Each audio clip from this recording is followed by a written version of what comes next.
Hi everybody, it's Diane and it's a Sunday afternoon. I just have a short while here to talk about this collaged picture that I did yesterday on yesterday's video. But I think this will be uploaded.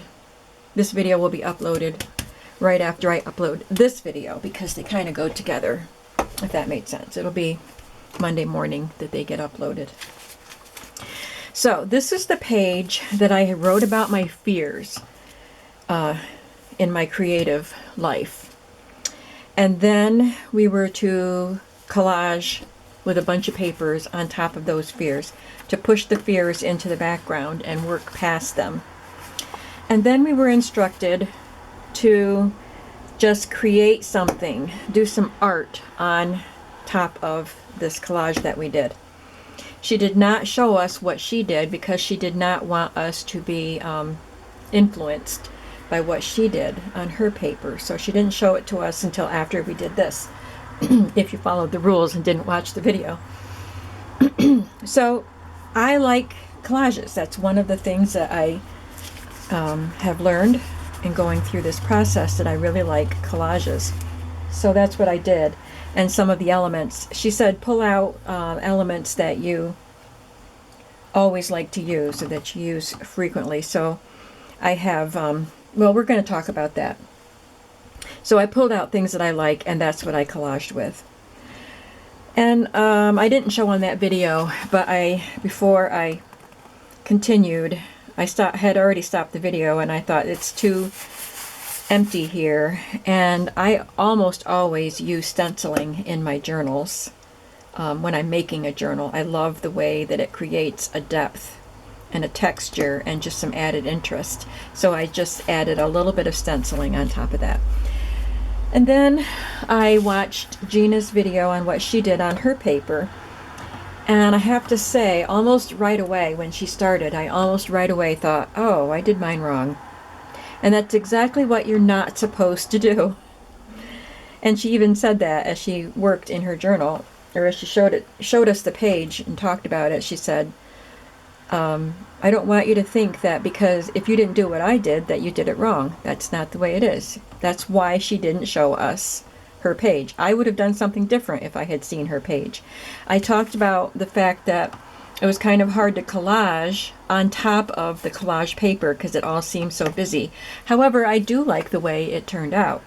But if I had thought about what she did was adding paint and stuff, and if I had thought about that, I might have added some gesso or something to tone down the background, or some paint. But that's not how I usually work, so that would have been inauthentic for me. So this step, looks like I have some hair taped in there. So the next step was to just look at this and write down the things that you included in it. So I wrote down there's an eclectic mix of paper, there's ledger paper, there's some stamping, torn paper, there's vintage ephemera, children's book illustration, a vintage lady or vintage magazine illustration, vintage lace and rickrack, music paper, stenciling, collage, and whimsy, because this little bunny rabbit added a touch of whimsy to this page. And then after you did that, we were supposed to take our sheet that said always, sometimes, never, where we wrote down the things that we almost always do in our journals, and sometimes, and then never, and see what category these things fall into. Well, everything fell into always except for the vintage lady and the magazine image. I put an S for sometimes, and the whimsy I put sometimes, and the music. But everything else got an A because I pretty much always use these things in the journals that I make. And then going back to the sheet that I'm trying to think what I'm trying to say here. Why do we do what we do, and the feeling it gives you. So that was a lesson in, you know, the type of journaling that we did, or the type of crafting that we've done over the years. Why did we do it, and what feeling did it give us when we did it? So we kind of applied that to these elements that we use. So why do we use these elements? A lot of my answers were the same. Why do I use an eclectic mix of papers? Because it's fun, and because I love the layers and the textures. So there's a lot of that in my answers. Why do I like to use ledger paper? I have always loved office paper. Even as a girl, I loved back to school time with all of the new notebooks and the papers and all of pens and index cards, notebooks, all that stuff that was back to school time. And you know what? I still get excited about seeing the back to school aisles in the stores. I have to look at all the new notebooks and things. And that's how I came up with those ombre index cards that I bought recently, because I was snooping around in the back to school aisle and I found those ombre index cards. So I love office type of papers. Love them. Why do I like to use stamps?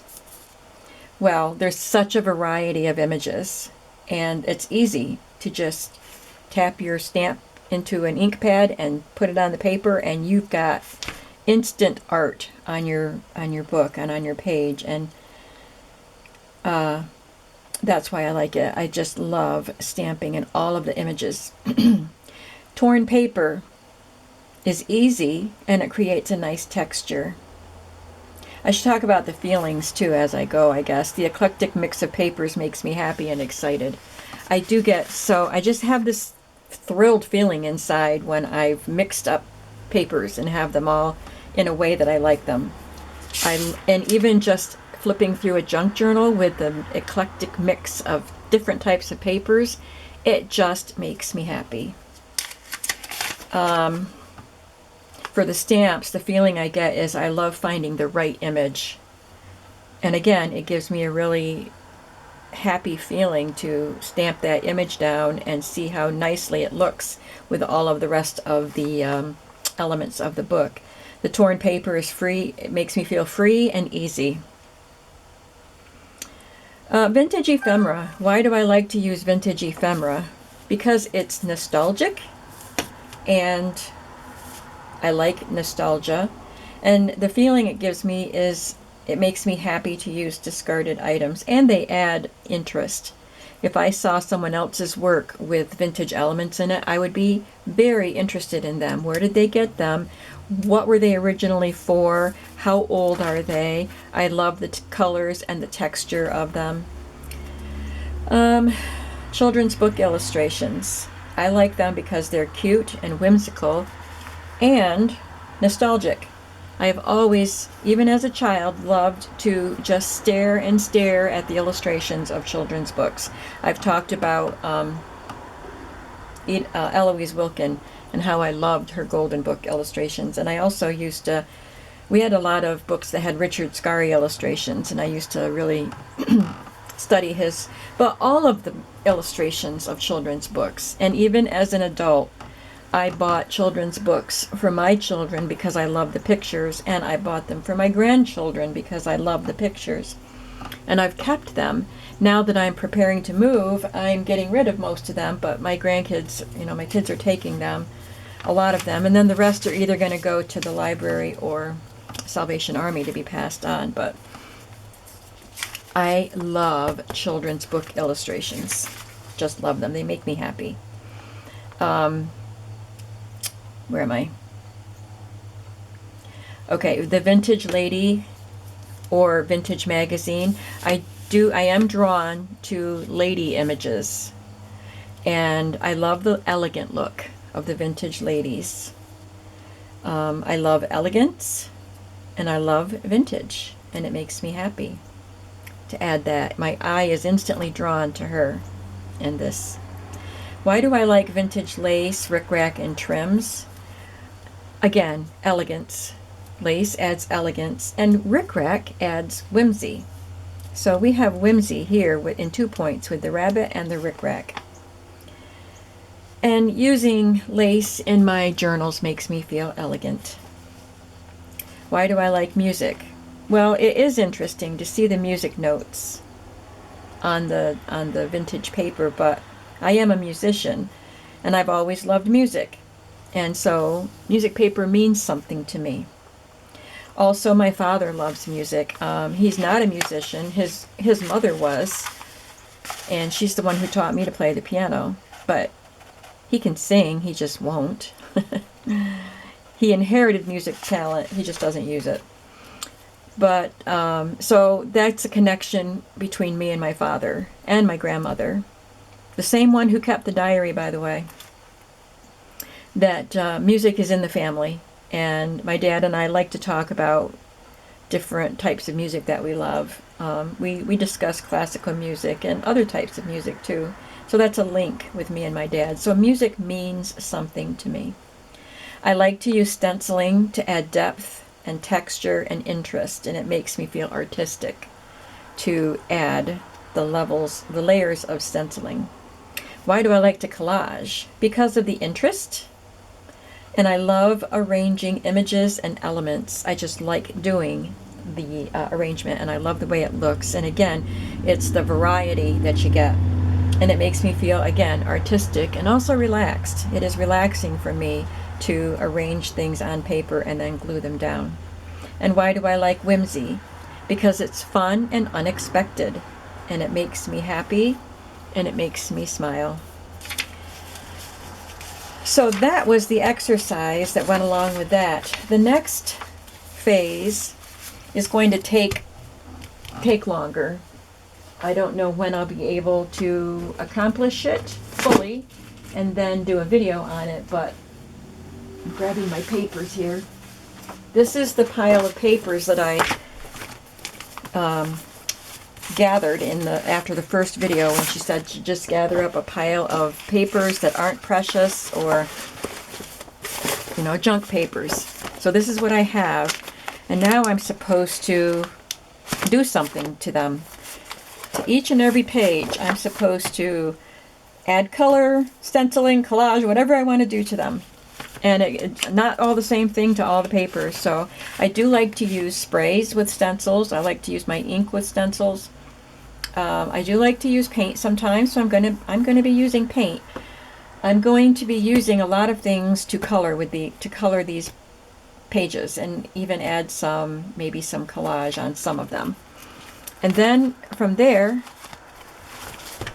who knows what the next step will be. So like I said, it's going to take me a while. It's going to require getting messy. So I have to finish the sewing journals that I'm working on so I can get all my stuff put away and get messy and do these pages. So there might be a gap here before I get back to the next episode of what I'm learning from Gina's series. But I truly appreciate all of the comments you left on the video that went up today on Sunday. I really appreciate what you guys had to say about it and how you could relate to a lot of the things that I said. So we're all in this journey together, aren't we? And I'm glad that I could encourage and inspire some of you and make you think about your creative journey. And I know some of you have said you've already seen some of Gina's videos or that you are going to go and watch them. So I appreciate that too. We want to give Gina the credit for all of this. I think that's it for today, and thank you for watching, and I'll be back with you again soon. Probably you'll see the sewing book binder journals before you see any more of this series. Thanks for watching. Bye-bye.